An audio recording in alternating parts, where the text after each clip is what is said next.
Have you ever sat quietly and wondered, did I teach them everything I should have? Not just how to tie their shoes or pay their bills, but the deep things. The things that actually matter when life gets hard. The kind of wisdom that only comes from living through storms, surviving heartbreak, and learning how to stand back up after life knocks you down. Because here's the truth. Your children may be grown now. They might have families of their own. They might seem independent, busy, caught up in the whirlwind of their lives. But no matter how old they are, they still need you. Not to do things for them, but to pass on what you know. The kind of knowing that doesn't come from books or school or social media, but from experience, from time. There comes a moment in life when you realize that the most valuable thing you have to give is no longer money or gifts. It's your wisdom, your voice, your stories, the lessons you learned the hard way. And if you don't share them now, who will?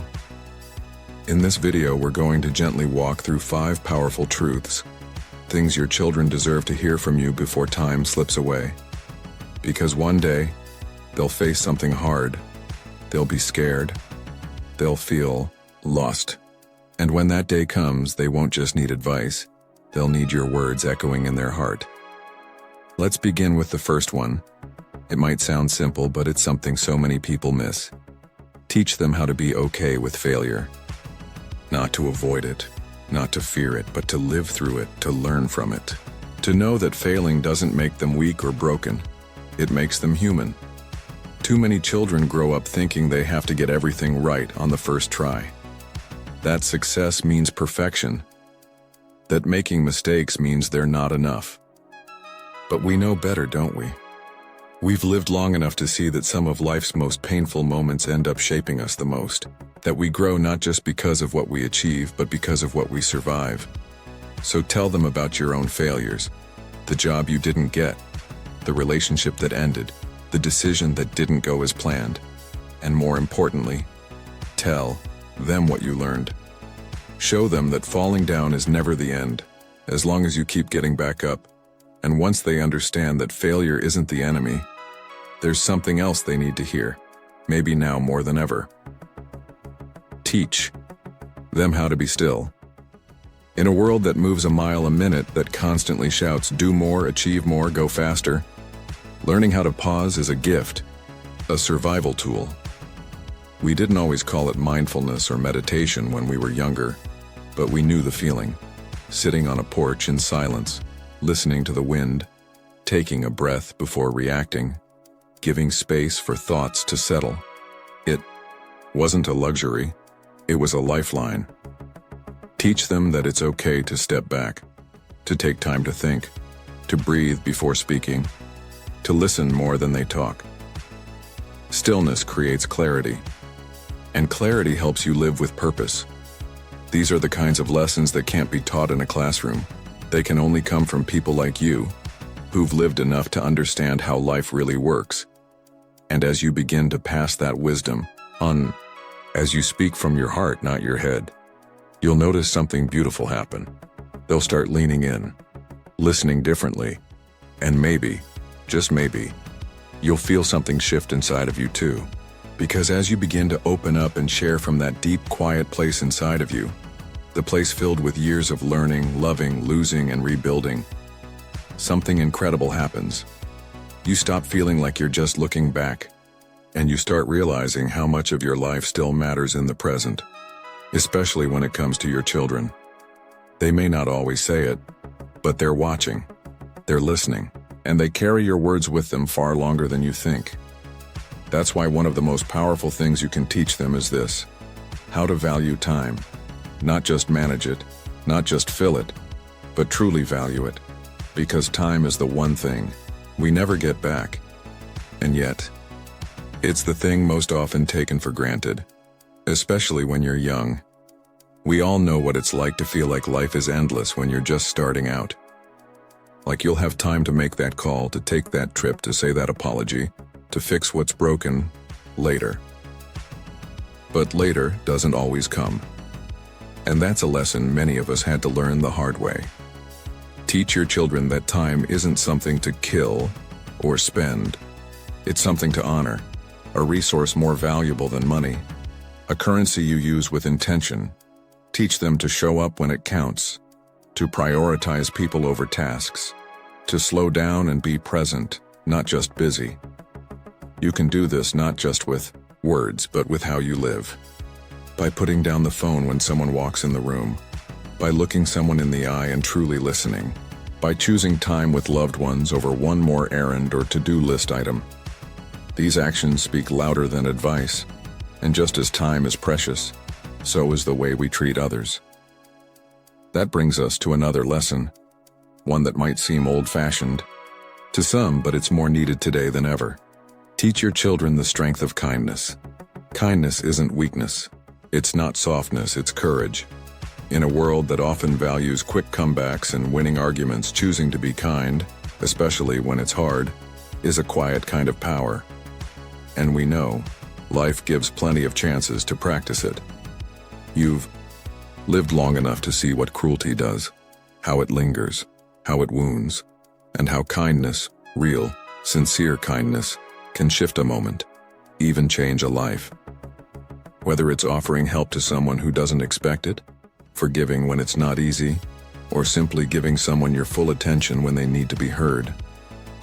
Help your children understand that kindness isn't just something they give to others. It's something they give to themselves too, through boundaries, through self-respect, through choosing peace over proving a point.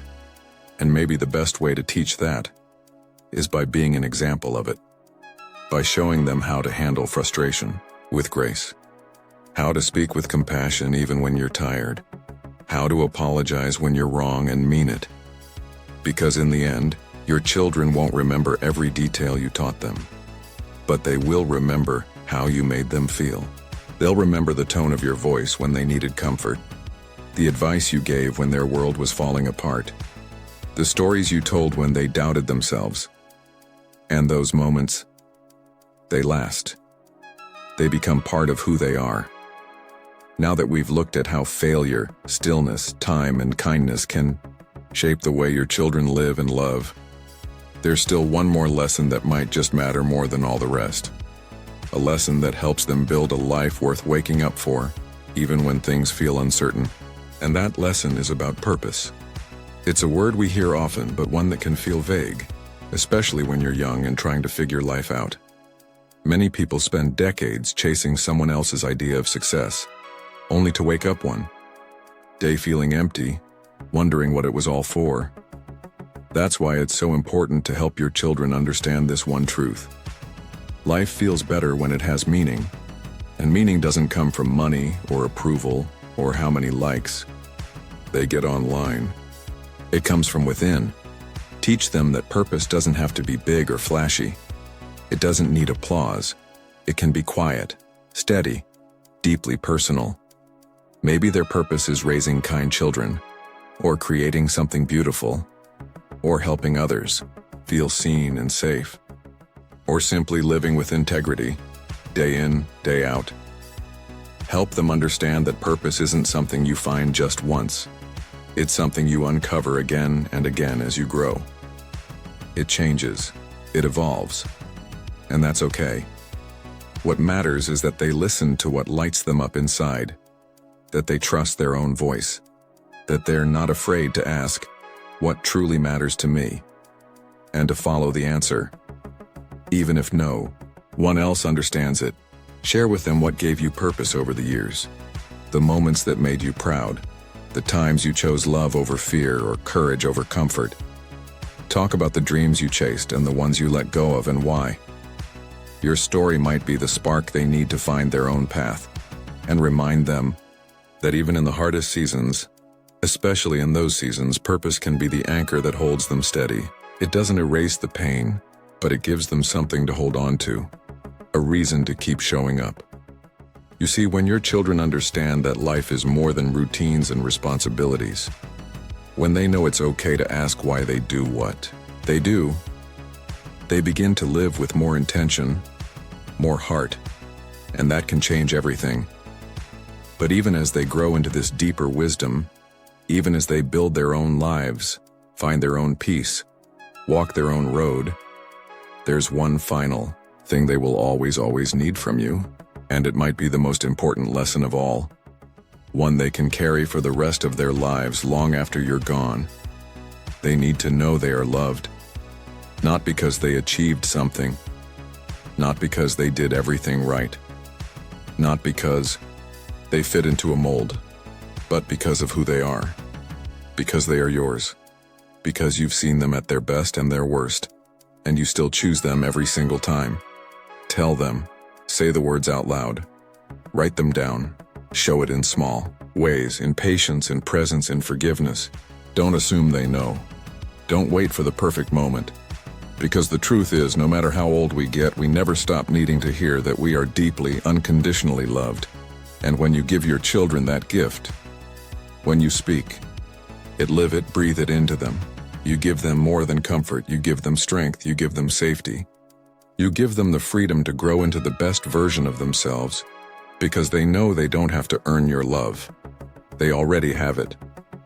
So as you look at your life, not as something behind you, but as a legacy still unfolding, ask yourself, what do I still want them to know? Because it's not too late, it never is. Your voice still matters, your story still matters, and your love, and that matters most of all.